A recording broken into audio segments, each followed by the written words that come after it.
रात का सन्नाटा था। गांव की सुनसान सड़क पर सिर्फ कुत्तों के भौंकने की आवाज गूंज रही थी। बुजुर्ग कहते थे, जब भी अंधेरी रात में लाल साड़ी वाली औरत दिखाई दे, समझ लो वो इंसान नहीं, चुड़ैल है। लेकिन सबसे डरावनी बात ये थी, वो औरत सिर्फ शादीशुदा मर्दों को दिखाई देती थी। कहते हैं, जिसने भी उसकी आंखों में झांका, उसने अपने घर की दहलीज फिर कभी नहीं देखी। पहला दृश्य, चेतावनी गाँव के चौपाल पर कुछ लोग आग सेंक रहे थे। तभी बूढ़ा हरिराम बोला, कल रात राम प्रसाद नहीं लौटा। लोग कहते हैं उसने उसी लाल साड़ी वाली औरत को देखा था। सब सन्न रह गए। राम प्रसाद गांव का एक सीधा सादा किसान, जिसकी बीवी और 2 छोटे छोटे बच्चे उसका इंतजार कर रहे थे। बुजुर्गों ने चेतावनी दी थी, शाम ढलने के बाद उस सुनसान सड़क पर मत निकलना, वरना वो चुड़ैल तुम्हें अपने साथ ले जाएगी। दूसरा दृश्य, देवकुमार की गलती। देवकुमार गांव का पढ़ा लिखा आदमी, शहर में नौकरी करता था और हर हफ्ते अपनी बीवी के पास गांव आता। उस रात उसे देर हो गई। गांव लौटते वक्त चांद बादलों में छिप गया और चारों ओर घुप अंधेरा फैल गया। देवकुमार साइकिल चला रहा था, तभी अचानक उसे पायल की छन छन सुनाई दी। वो रुका, पीछे देखा, कोई नहीं, लेकिन कुछ दूर सड़क के किनारे लाल साड़ी पहने एक औरत खड़ी थी।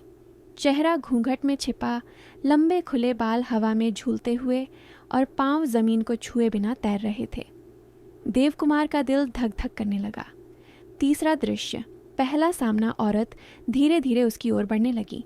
हर कदम के साथ उसकी पायल की आवाज गूंज रही थी।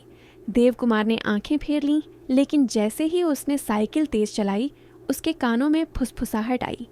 कहाँ जा रहे हो पिया? देवकुमार का खून जम गया। उसने पीछे मुड़कर देखा, औरत उसकी साइकिल के पीछे बैठी हुई थी।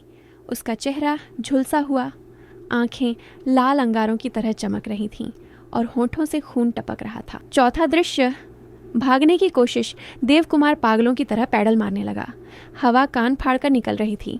गांव का मोड़ पास आते ही अचानक औरत उसकी पीठ पर झुकी और कान में बोली, बीवी को छोड़ दो, मेरे साथ चलो। देवकुमार जोर से चिल्लाया, बचाओ! लेकिन उस सुनसान सड़क पर उसकी चीख सुनने वाला कोई नहीं था। पांचवा दृश्य, चुड़ैल का राज कहानी यहीं खत्म नहीं होती। बुजुर्ग बताते थे कि 100 साल पहले इसी गांव में कमला नाम की औरत रहती थी। उसकी शादी जबरदस्ती एक बूढ़े जमींदार से करवा दी गई थी। वो जवान थी, हंसना खेलना चाहती थी, लेकिन पति की ज्यादती और गांव वालों की बेरहमी ने उसकी जान ले ली।